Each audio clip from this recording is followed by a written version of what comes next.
Okay, so it should be recording, and I am streaming this live, so I will eventually be taking questions from chat in a second. I did want to record some sort of video to share my thoughts on the event, on how we played, on some of the other teams, on the analysts, on meeting Richard Lewis for the first time, and a little bit of everything. So first, I would always love to say thank you to fans, people spamming the enemy emote in chat, people sending us positive energy on Twitter and other social media outlets. It's really awesome. Love you guys so much, and you guys have always been really supportive ever since we won a couple of big matches. I guess over 6, 8, 10 months ago. So love all you guys. Appreciate the love and support very much. Super proud of my teammates. I felt like everybody had some time to shine on this weekend. We did a really good job. Going into the event, I think we played pretty confident. I think the day before the event, maybe 2 days before the event, because we flew in on Thursday, so I guess it was Wednesday night. We had a best of 3 against Winter Fox, and we didn't really play too well in that. We probably should have won. At the very least, we were hoping and expecting to win on Inferno. We didn't, so I think we still played pretty well.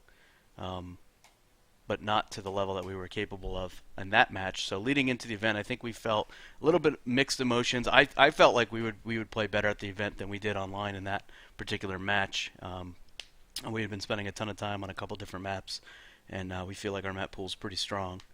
So the first match that we had was against a team we weren't really familiar with. We didn't really have any notes on them or anything like that. So we kind of eliminated all the puggier maps, like a D2 type of thing. And any maps we felt like there would just be, a chance for a random upset. And, I think we got off to a really good start in the first match. Everybody kind of got their nerves out. We took a 14-1 half, gave up a couple rounds that made it a little closer than it should have been, but we took that map against EZG. I think it was like 16-9. Little did we know that 9 would be the most amount of rounds we would give the entire weekend. And so from there, that we got there on a Thursday. We played one map on Friday, and that was it. And it was kind of a weird format for us.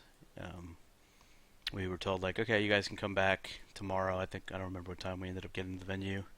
But we had the second match of our group against Leader 1, who we were also not expecting to play.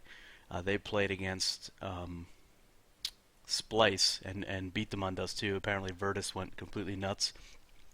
We were kind of out to eat. We went back to the hotel. We were kind of hanging out, doing all the normal things, and didn't really get too much of a chance to watch that match, but saw all the things on Twitter afterwards, saw the final score, and that Virtus had just completely went off with the AWP. Apparently both sides as well on the map. 24 AWP frags total in a single map. It's pretty nuts. So we were expecting to play Splice. We ended up playing Leader 1. We're fairly familiar with those guys. We've played them a couple times. We've scrimmed them a couple times. We felt pretty confident. So going into day 2, the message to the team was just, play with confidence. Don't be arrogant. We'll respect them, but we're not afraid of them. Just go in, play the way we're capable of playing. We should be okay. Again, we vetoed. We got rid of D2, and I think we got rid of Kabul as well. We didn't want to face them on D2 since they had seemed to be pretty strong on it, having just beaten Splice the night before. So we got rid of that, and the last 3 maps I think were I can't remember the other 2. I think they got rid of Cache and Inferno, so I would probably leave Mirage, Train, and Overpass. It ended up on Overpass, and you can ask my teammates leading up to the event. I was a little shaky on Overpass, so a couple practices in a row. Well, we made sure that we felt better on it. We had our correct positions. We went through our set executes, made sure everybody can throw every single smoke that we would need, made sure everybody knew where they were going on a given strat or given call early in the round, and that actually came to be very, very valuable for us. Just a little bit of extra time on that map. Played them on Overpass, which is the randomized choice from the CEVO client, which is what we were logged into for the event, and felt really, really strong both sides of the map. I think it was a 16-4 win for us. I think everybody played really, really well. When you're playing that well, when the scores are that, when the maps are that much of a blowout, you can still have a couple highlight plays, but a 16-4, usually it's a really good team effort. It's usually not one person just completely dominant, because there's just not that many rounds for somebody to be completely dominant in. So we felt really good. Felt really good about that. And we kind of settled up. And the second day, so unfortunately, I think it was DSR. His team was Obey Trifecta. One of their players couldn't make it the first day, and they were scheduled to play Winter Fox. Optic, the other team in that group, had a bye because there was a team that decided they couldn't attend. So there's only 7 teams at the event. So Optic kind of got a free win, and Obey Trifecta was told if they used a ringer, they would have to play with that ringer for the rest of the event.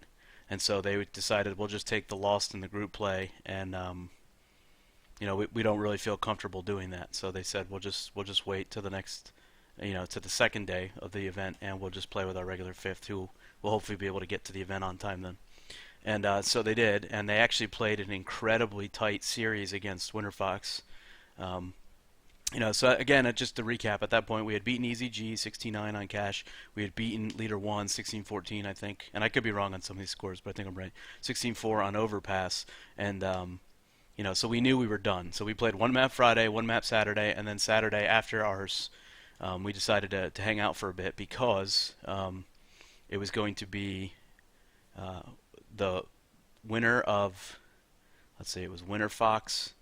No, excuse me. The loser of Winter Fox and Optic was going to play Obey Trifecta. So basically, the way that bracket worked is because Obey Trifecta came late, they basically got a loss. And so it was as if Winter Fox and Optic both had wins in their group. So the 2 winners moved on. They played each other. Optic beat Winter Fox 16-12 on Overpass. It was pretty close for a while. We were actually sitting with the owner of Winter Fox in the spectator area, just kind of watching the match, taking some notes on how the teams were playing and that kind of thing. And looked like for a while Winter Fox might be able to squeak out that win. But in the way Optic tends to do, they kind of were able to grind some rounds together late, started to pull apart, and ended up winning 16-12, I think. Which was good. It was good to see. It was good to see that Winter Fox were playing really well, and that Optic may have had some weaknesses, because that was honestly, we were expecting that we should be able to make it to the finals, and that we would probably be playing, against Optic had we made it there. So then after that match, it was going to be the loser of that against Obey Trifecta. At that point, we were like, okay, it's going to be Winter Fox versus Obey Trifecta. Winter Fox is going to blow them out. Let's go get some food, leave, that kind of thing. And it ended up being an incredibly close best of 3 series that, had it not been for Anger just going completely nuts on the 3rd map, which was Dust 2, Winter Fox actually had a chance to get eliminated by Obey Trifecta at LAN. I don't remember the first map they played. I think it was Inferno. So I think Winter Fox played them on Inferno and lost 16, 10, 12, somewhere in that range. And then they got Obey Trifecta got smashed on Mirage. Mirage being one of the 2 really strong maps, excuse me, for Winter Fox. And the 3rd map was Dust 2. Anger just kind of, I think it was second half. I think he finished the half with like 8 or 10 kills first half, and then the second half he just came to life, and it was like we were watching the old LAN Anger from Source. He was just blasting heads. He won a couple rounds that there's no way he should have won. He ended up, I think, in a 1v1 at the very end to avoid going in overtime. It was 14. I think it was 14-10 or 14-12 at one point. Obey Trifecta got ecoed. Then it was 14-13. They lost the next round. They force bought a couple times and ended up in a 1v1. Anger wins it to win it 16-14 and close that series out. Couple players on Obey Trifecta, I think, opened some eyes too, which is a good thing for them. These LAN events are always full of teams and players that have the opportunity and spotlight to really stand out and turn some heads, and I think some of the guys from Obey Trifecta did that. At the end of Saturday, it was Leader 1 and Splice had to play again, and this time in a series. Splice was able to win that, so Splice moved on, and then it was us and Splice from our group, and then it was Winter Fox and Optic from the other group.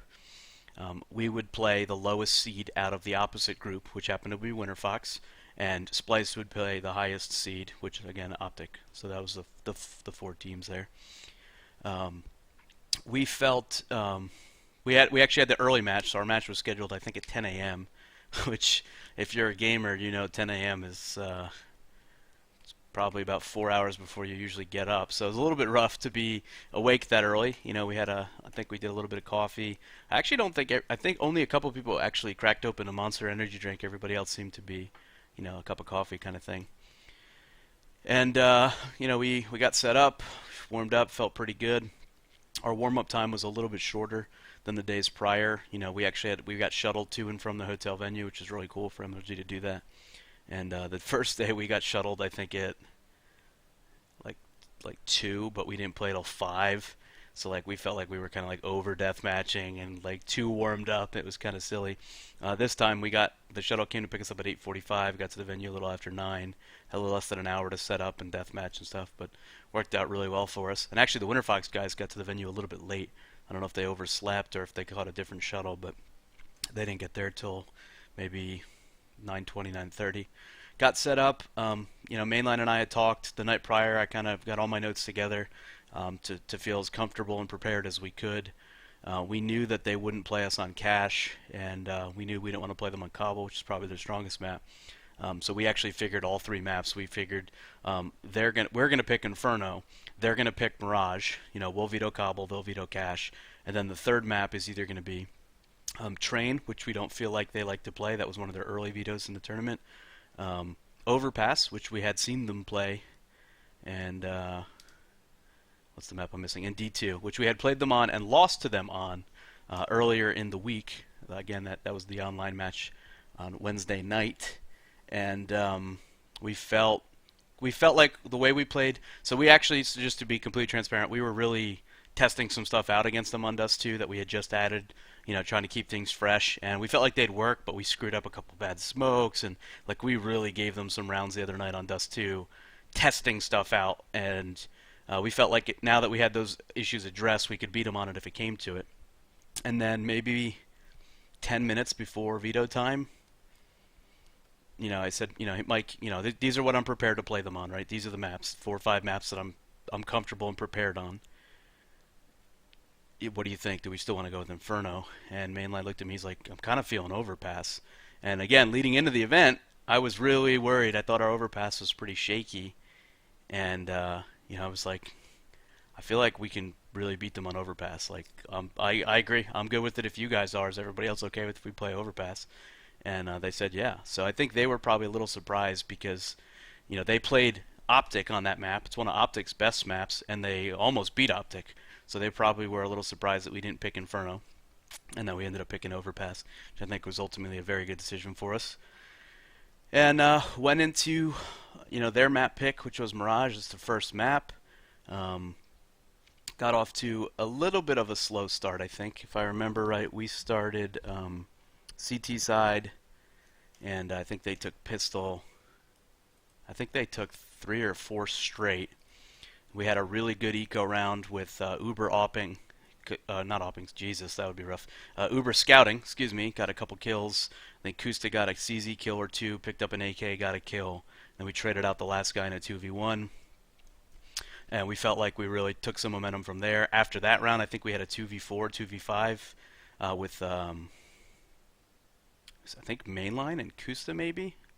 And at bomb site B, we had a really good rotate, really good calls. We were going to kind of gamble a site, and so I think maybe it was lucky or somebody at the last minute, made a good call.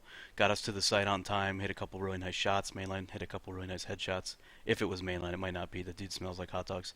And able to take that round win. We put them on an eco. We knew every time that those guys were on an eco, they would spend a little bit extra money to buy up the Eagles. So we were pretty tentative about not playing like super standard positions that they could pre-aim and just walk out and one Degas on. And I think we finished the half. We ended up bringing that back from an 0-4 to I think an 8-7 half, which we thought was okay. We knew that their CT side was a little shaky, and that we felt pretty confident going into in a T side that we had enough rounds. If we took that T pistol, we felt like we could really just kind of carry the momentum all the way through. And we ended up taking pistol round. We actually the comms on it were a little cluttered. We didn't do exactly what we had called at the start of the round, but it was kind of like a really late trade where we had a couple people halls, a couple people ramp. Ramp guy died. We weren't really supposed to be hitting as fast as we did, and it was a little bit mixed up, but we came out, hit some really nice shots, got the quick trade, took the site, got the plant down, and then I think we had a 4v3 hit a couple Glock headshots, ended up in like a 4v1. Got the kill, 4 players alive. It's a really good start. Again, their eco rounds, we know that they tend to prefer deagles, so we just didn't want to give them anything super easy. I think we dropped a little bit more players than we really wanted to, but we took the next couple rounds. We're starting to build that momentum. First gun round, I actually called the first gun round instead of letting Mike call. Like, he actually called something. I was like, Mike, can we just do this? And then I called it, and he's like, yeah, let's do that. And the execution on the call was probably as close to flawlessly executed as anything we've ever run ever. And this wasn't like a set execute. Like, we didn't go, like, you smoke this, I'll smoke this, he's going to smoke here, let's flash at 112, and then you peek this corner and I'll molly this. It wasn't anything that organized. It was basically what I felt would work if we ran it correctly. And it was like, what's the movie that has, I think it was Tom Hanks in it. It's based on the true events. The Somali pirates, they captured the hostages, and the Navy SEALs, they had they had 3 snipers that in sync executed their shots to kill all of the hostage takers at the same time. And that's basically what it felt like. Everybody got their crosshairs ready. Somebody said execute, and then it was just dead, and it was beautiful, absolutely beautiful. So we ended up taking a site. We got a quick pick on XP3. We got a pick on Anger. We got a kill on the Desi. The last 2 guys were like mid-rotate over to the site when it was a 2v5. And so then we chased, took some guns down, took the next round. We were up 12, I think 12-7 at that point. Again, we knew that they'd probably eco, they would probably deagle. Took that next round. Really had the momentum at that point. We gave 1 round close to the end. It might have been 15-7, and then we lost the round, I think. But we just felt really, really confident. Everybody was hitting their shots, making some good plays. We had a couple late round heroics. Not too many on Mirage, but just enough that we had the momentum to kind of go all the way through. Got the win, which felt really good, especially because it was their map. I think it was a 16-7 or 16-8. Map 1. We can tell, so like I said, day 1, we kind of went in with, like, listen, we know on paper we're supposed to beat the team we're playing, but let's play with confidence, not cockiness and arrogance. Let's keep everything in check. We're not going to be afraid of them, but at the same time, we're going to respect them as a team because it's Counter-Strike, and in North America, anything can really happen. That was kind of the messaging of the first day. The messaging on the last day was more of, let's just keep our emotions in check. We know getting too high emotionally or too low emotionally is not a good thing, right? If you get too high, the adrenaline dumps, and then you're back to playing under the level that you should have been because you're not going to maintain that kind of even keel all the way through. If we start to get really down on ourselves, we're probably going to take a couple round losses we shouldn't. So we went in with the goal of being very, very contained, right? And we also knew that when Winterfox wins a round, they celebrate like it's 1999, it's party time, it's about to be the new millennium, and we didn't want to do that. So we knew that they would do it, and that if they did, we had to ignore it, and that if we were to take some rounds, we can clap and maybe woo a little bit, but that was it, and we were right back to it. And that actually worked out really, really well for us. The team did a tremendous job of staying very focused. We kept things light throughout the entire event. But it was really, really important in that last day that we did that because we knew how emotional the teams we were playing were and how they celebrated and they kind of whooped and cheered and stuff. But then also how much that worked against them at times. So took that map. We could tell they were a little bit on tilt. It's kind of weird because there's like only one area that everybody went out to go smoke cigarettes, which don't smoke, please. It's bad for you. Also, don't vape. You kind of look stupid. But we went outside. A couple of guys on our team smoked still, which is not good, and a couple of their players smoke, also not good. And you could tell that they were pissed. They were a little bit heated. Internally there was some struggle there, where we felt good. We felt really confident going into the next map. Again, that map was Overpass. We were kind of thinking we'd pick Inferno. We felt like we'd really be able to run up against them pretty big on Inferno, but we decided instead that we were going to choose Overpass. Felt pretty good, even though they almost beat Optic on it. We felt like we had a good display, felt really comfortable, and so we went into the map, and we didn't have as much momentum as you'd think going into that second map, but we definitely had a lot of confidence that hey, we're hitting our shots, and hey, they're not really playing their best right now. They're kind of in their own heads. First round, I think we started pretty sure we started T side, and I know we lost the pistol. and you know, they cheered and they got all hyped and stuff. We ended up force buying on the next round, and we kind of hit them with a pretty quick B split.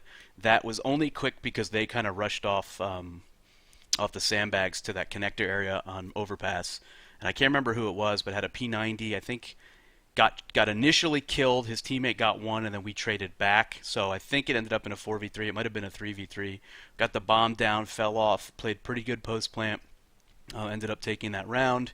You know, we kept a couple FAMASs. We knew, again, eco round, they're probably going to deagle. We took the next couple rounds. I don't think they really ecoed us. I think they came close a few times, but they never were able to take an eco round win against us. I can't remember what the final score was of that first half, but I know it felt dominant. It's kind of crazy that I don't remember. I'm actually going to check right now because it's bugging me. But I felt like our T side was actually very strong. You know, and again, we felt like if we played to the level that we knew we were capable of, that we would be okay. You know, we felt like that, again, emotionally we were going to probably be in check, and we knew that if we took a couple rounds against them, that maybe we shouldn't have won, that they'd probably be in their own heads a little bit, and that's kind of what ended up happening. Let's see if I can find here. Yeah, so it looks like it was actually 16-7, so I might have gotten that wrong a little bit.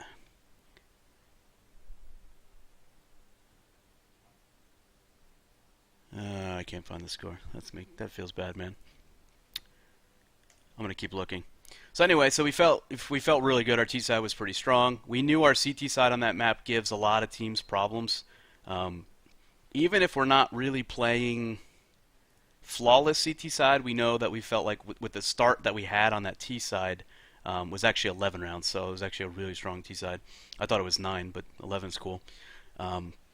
We actually had a round in the middle of that, which where Lucky played tremendous in that series, and he had a 1v3 that he played really, really well. They didn't know he was in the site, so he kind of surprised the first guy, and then the next two guys played a very, very strange, one guy peeking one way, one guy peeking the other way. Lucky punished both of them. Really nice pre-fire on the first guy, and you know, he ended up playing a very, very clean 1v3 with 3 clean 1v1s. Won that. That just killed everything that they had. Any momentum that they thought they were going to have kind of ended right there. And you know, he really crushed them. We heard them kind of get mad, kind of yell a little bit at each other. I think actually in the VOD you can see that at that point they're kind of fully tilted. And we carried that to a strong T-half. CT side, we had a really nice pistol round. And we felt really, really confident. We played it a little bit more aggressive than I think we normally would, which is what I had called, which is the preparation that I had given on the map was, you know, we're going to take a couple more fights CT side than maybe we would if we were playing somebody else. But felt like we had that first pick quite often. You know, we were getting picks on the guy at the door. Kusta got the pick on the guy Fountain, I think, a couple times, and we ended up with a 5-3, and we took that map 16-8, I think. 16-7, excuse me. So that was just a very, very clean win. We felt it was pretty dominant. We definitely had a couple rounds that we shouldn't have won that could have lent both maps to be closer on the scoreboard. But we felt like everybody really stepped up when they had to. You know, Uber and Mainline, actually Mainline on Mirage especially played tremendously well. And Uber on Overpass played well. Kusta stayed pretty decent. I think on Overpass he was better than he was on Mirage. But we felt like everybody really stepped up, and it showed. The only one who wasn't positive in the plus minus for that was Mainline, and he was only 2 under. And again, when you're winning 16-7, there's not a lot of rounds to be super dominant. So to stay pretty close to 0 when the rest of your team's super positive, sometimes it just means they're getting the kills before you're really seeing anybody, which is a really good problem to have in a match like that. So felt good. Talked to them a little bit. Talked to their coach a little bit afterwards. You know, just kind of shared some thoughts back and forth. And felt pretty confident going into the finals. We sat down and in the spectator room, and it was us and a couple of the management and organization team or whatever from Splice. They were playing against Optic, and it was actually funny. Davey's mom was actually there too. Super nice lady. She was like super friendly. You know, we talked a little bit, and she actually ended up buying Uber almonds because he's got celiac disease, so he can't have gluten. And we were going to order pizza, and it was kind of weird because we're like, we don't want to get sick. What can he eat? So it was super cool. Shout out to Davey and Davey's mom. Definitely can tell that he was he was raised by a good lady and a super cool mom, and appreciate her, being nice to what the team that ended up playing her son's team in the finals. So I ended up watching that match. And we sat down, watched them start to play in that series, and again, we were expecting to be playing Optic in the finals. So everything, to just again full transparency, everything that we had done in terms of notes and prep and stuff was very much to play Optic. And as we're watching them play these maps, we knew that they were good on Cobblestone, so we were like, we'll probably veto Cobblestone against Optic. So we don't have to worry about that. We don't have to take any notes on that because we're not going to play them on it. We knew that Cache was Splice's best map. Excuse me. And we saw Splice beat Optic on Cobblestone, so we were like, oh wow, that was impressive. Now they're playing Cache. They're probably going to win, and holy shit, we might play Splice. And then Splice just got demolished on Cache, so we're like, okay, well, I wasn't really expecting that. Is what it is. I guess we're going to end up playing Optic after all. Then it goes to Mirage. And I don't know what Abe ate before that map, but my God, he went off. Like, it was super, super impressive Counter-Strike. You can tell that, like I said before, with a team that's emotionally, not unstable, but inconsistent, right? Like, sometimes they're super hype, sometimes they're super emo. You could tell that their super hype carried them to win some rounds that they shouldn't have. Whereas on Cache, their emo attitudes, because they were getting demolished, they just got blown out. Like, they were never going to bring that back. So it was like, oh wow, they got 10 rounds. Oh wow, they've got 12 rounds. It's getting, oh shit. And I'm sitting there looking at my notes like, I feel like these are on the wrong team. Sure enough, Splice ends up knocking Optic out of the tournament, and everything that we had kind of planned and prepared for went right out the window. So we took some time. We had about, I think, maybe 30 minutes between the end of that match, the beginning of our match against them in the finals. So we sat down and we talked through, like, we know that they're probably, we thought they would veto Inferno because we know that they don't like to play Inferno. But, I said, well, what if they get rid of Overpass? Like, if they get rid of Overpass, we're taking Inferno. If they get rid of Inferno, we'll probably take them on Overpass. We feel like we're really strong and way stronger than them on both of those maps. We saw that they beat Optic on Cobblestone, so we were like, there's no way in hell we're going to play Cobblestone. And we know that they had gotten beaten by Leader 1 on Dust 2, so we were like, alright, we'll leave Dust 2 in. So let's get rid of that Cobblestone. They'll probably get rid of Inferno or Overpass, and whichever one they don't, we'll pick. We thought that they were going to pick Cache because it was their strongest map, but for a little bit, we thought they might go with Dust 2 because they ended up coming back and playing Dust 2 pretty well through the rest of the event. I think they ended up actually playing Leader 1 on it again and beat them pretty convincingly. So we were pretty confident. With Winter Fox, we knew exactly the maps we were going to play. We were going to pick this map up until the last minute where we switched it to Overpass instead of Inferno. We knew they were going to pick Mirage if we got rid of Cobblestone. So we were pretty confident that we could get a good read on Splice's vetoes. Ended up being exactly what we thought. They picked Cache, which again is their best map. We picked Inferno because they vetoed Overpass. And that's how the final maps got chosen. And the finals to me felt more difficult. It felt closer than the win against Winter Fox. And the reason for that was because I felt like against Winter Fox, we won a lot of those rounds with like 4 players up, 5 players up, 3 players up. Their eco rounds, we were like, okay, we lost a player, but 4 people survived. Like, we felt like we had really good control of our economy. We felt like we controlled their economy really well. And against Splice, there was a lot of really close rounds. A couple rounds that there was no way we should have won. But, I think you guys have all seen the highlights that Kusta had, especially on Inferno. Kusta in the finals showed up, and playing your best when your best is needed is kind of some competitive greatness that we got to see out of Kenny there. But I felt like everybody the entire event had really played pretty close to their potential. Not everybody hit the level that I was hoping and expecting to see. And if I actually had to give us a grade for the entire event, I would say maybe a B-, which may sound kind of low. I almost said C+, but I went with B- because that some of those rounds that we shouldn't have won that the team kind of pulled together, and sometimes it was just an individual playing out of his mind. Sometimes it was a great call from a teammate that set up a kill that maybe we shouldn't have had.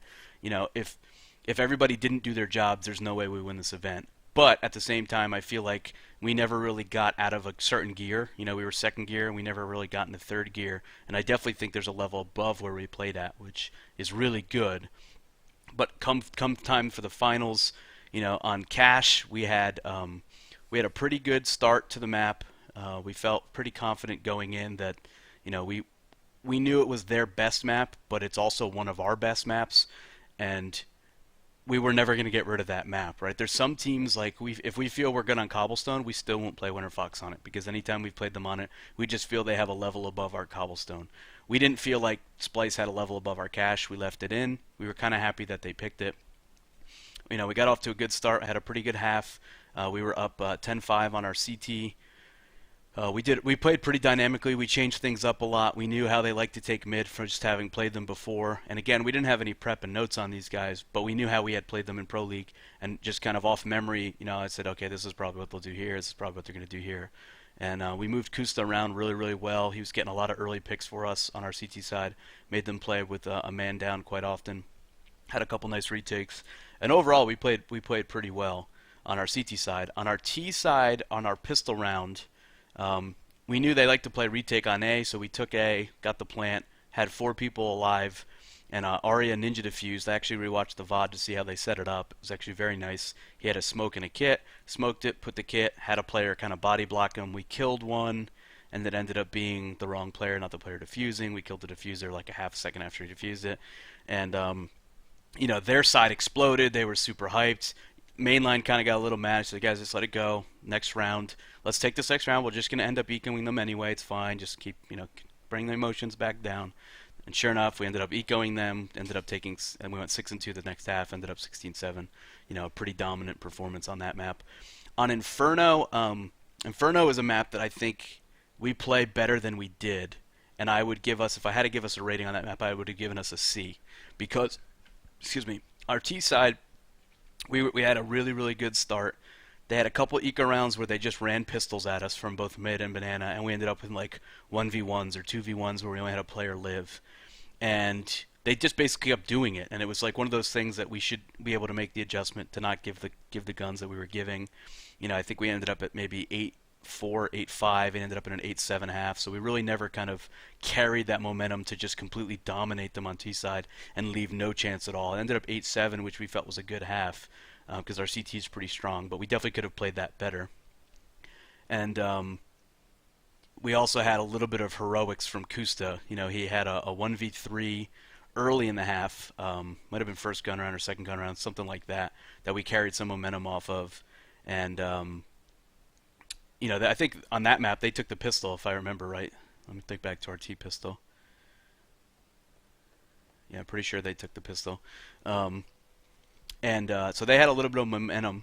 We probably would have been an eco, and Kusta makes a 1v3 that I will give him the credit for, and I'll explain that in a minute. You know, we got a good pick.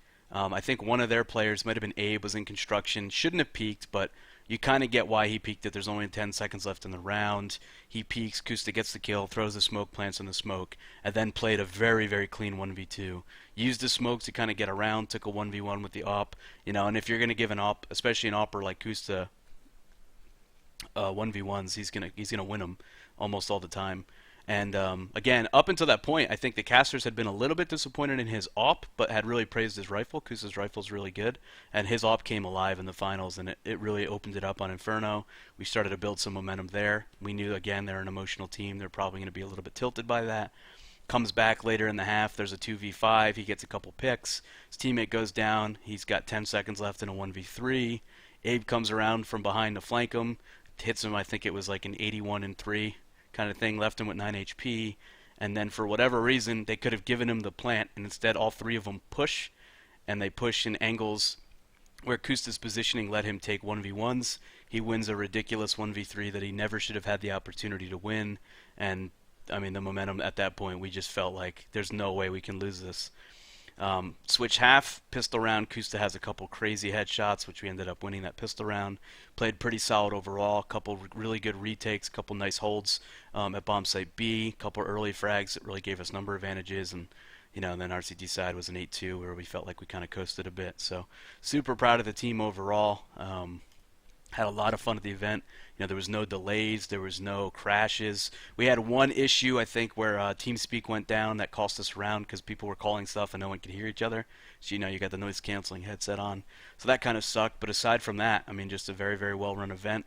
Thought we played pretty well. I think we can play better than we did. But super proud of the team, super proud of everybody's effort and focus, and we ended up coming out of there with a win, $30,000 wealthier. And that $30,000 is the most that dollar figure is more from a single LAN than CLG or Liquid have won yet. I think C9 won a bigger prize pot than that, which is crazy to think about. And that's not to say like we're better than CLG now or better than Liquid now. It's just to point out how the game is growing, how these prize pots are growing and getting more competitive, each and every year. And so, super great start to the year for us. We're so excited to be able to have a chance to qualify for the major.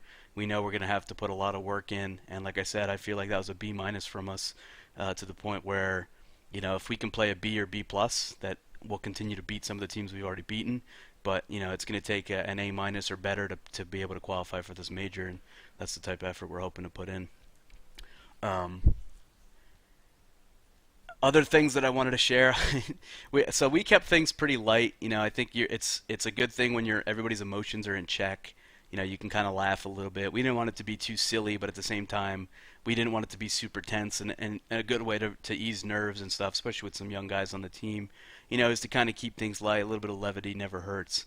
And so each time, after a big round, the cameraman would come over and like, this dude is like all up in your grill like this, right? And there's no light, no red light to say that he's live, but every time he would basically move, you knew it was coming to you. And so we had a couple of really funny on-camera celebrations where Lucky blew a kiss. And Lucky was like, Kusta, blow a kiss. And Kusta wouldn't do it. So anytime they put the camera on Kusta, I would point it out to try to get him to smile. So like you'll see him, he'll be sitting there like this, with this like awkward, no teeth smile because he's trying to not laugh and to not smile. Uber hit him with the eyebrows a couple times, which is really funny. Skylar, I think, blew a kiss, hit him with the eyebrows, and then danced once. And then I wanted Mainline to hit them with the hot dog pose from Mrs. Doubtfire, but he wouldn't do it. So I think he was the only one that didn't have a pretty funny on-camera celebration. But I think the guys got a kick out of that. Every time the camera was on him and I saw it, I'd be like, Lucky, the camera's on you. And then he'd blow a kiss or do whatever. So it was pretty fun. We definitely laughed a lot. We didn't really talk too much shit. We kind of let the other teams do that, and then we kind of just let our play talk the shit for us. But we definitely had a couple moments where we brought a little bit of hype when Kusta wins a couple rounds that we shouldn't have won in the finals. There was a round where I think Lex had Uber's back, and Uber talked a little bit of shit, which is hilarious when Uber talks shit, by the way. So it was overall we had a really good time, really good event. Laughed a lot. Obviously, great result for us. Really good start to the year. Afterwards, we got to hang out with some of the analysts and stuff. We celebrated a little bit. Nothing too crazy, but I got to meet Richard Lewis and Sir Scoots. I never actually met those guys in person, so that was super cool. And Moses as well. I thought I had met Moses before, and I think I did because he came to my land, but I never actually sat down and talked to him. So it's cool to be able to hang out with those guys. Saw Blue again, caster, and a guy in analyst desk. Really cool guy. Big fan of his, and he's young, so he'll be with us for quite a while in the scene. He's done good work. Enjoyed the analyst desk. I went back and rewatched the matches to see some of the mistakes that we made and where I think we could have played a little bit better. And what some of the analysts had said about us, which was good. I think, obviously Kusta had some crazy highlight plays and under the biggest spotlight in the finals, but I really think overall the team played tremendously well, with not one particular player dominating over the rest up until Kusta just going absolutely nuts in the finals. But again, some of those rounds, if a call doesn't get made, if a position doesn't get spotted, if someone doesn't have the right nade, Kusta can't make those plays. So definitely a team effort for us. Felt like Mainline really, really played at a level I was hoping to see from him. I was super, super proud of him. He called a great event, and really was able to frag at the level that I feel like he should be capable of fragging at. Uber's super consistent for us. He had maybe one bad map, but he was able to just kind of put it behind him and really bring to bear the skill level that he can when we needed it. Lucky having a player that can lurk and actually frag and pick off some of those rotations was huge. Had a couple really big rounds for us. A couple 1v1s on Cash. He had maybe one or two 1v1s on Cash. He had that really nice 1v3 on Overpass against Winterfox. played really well, and then Skylar played pretty consistent the entire event. I don't think he had like a crazy map, but I don't think he had a bad map. He seemed to be right there with us in the middle of that scoreboard basically every map, which is hugely important to have somebody really consistent and stable. So super proud of the guys. They did a tremendous job. And I thought I did an okay job. I definitely feel like I could have done better and should do better and will do better at the next event. Having Optic not in the finals and having prepared entirely for Optic was kind of a screwball, but I've got a pretty good memory. I knew kind of how Splice played, especially on a map like Cache. I knew they weren't that good on Inferno and they wouldn't want to play it, but it was either that or Overpass. Either one I felt like we'd be able to play them pretty strong on, and ended up working out nicely for us. So yeah, overall pretty satisfying weekend. I'm actually live on stream, so I'll probably take some questions if they come in. I will say that people who having not met Sir Scoots or Richard Lewis before, a lot of people they say like Richard Lewis is a dick, and he's a complete dick. He's so mean and cruel that he bought our team champagne, brought it to our room, drank champagne, and celebrated with us. And we've got some guys that can't drink, so it sucks for them. But for everybody else, super cool guy. Awesome. I hung out with him for several hours after the event. Super cool guy. Like, I have so much respect for him.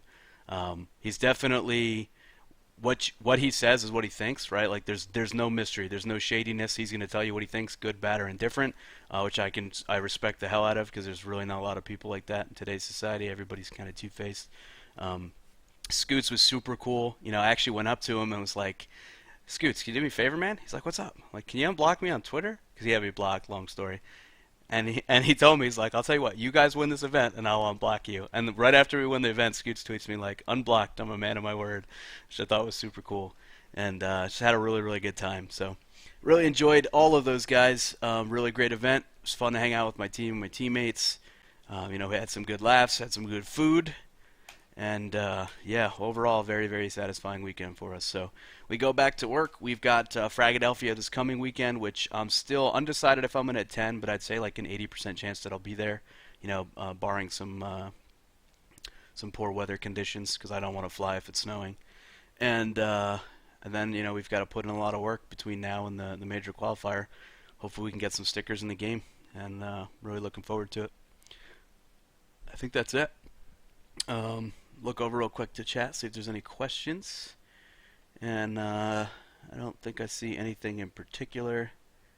So I think I'll kill the video at that, and then I'll just continue to stream for the rest of my time until practice. So appreciate you guys watching, and hope to see you on stream probably today, and if not, maybe next time.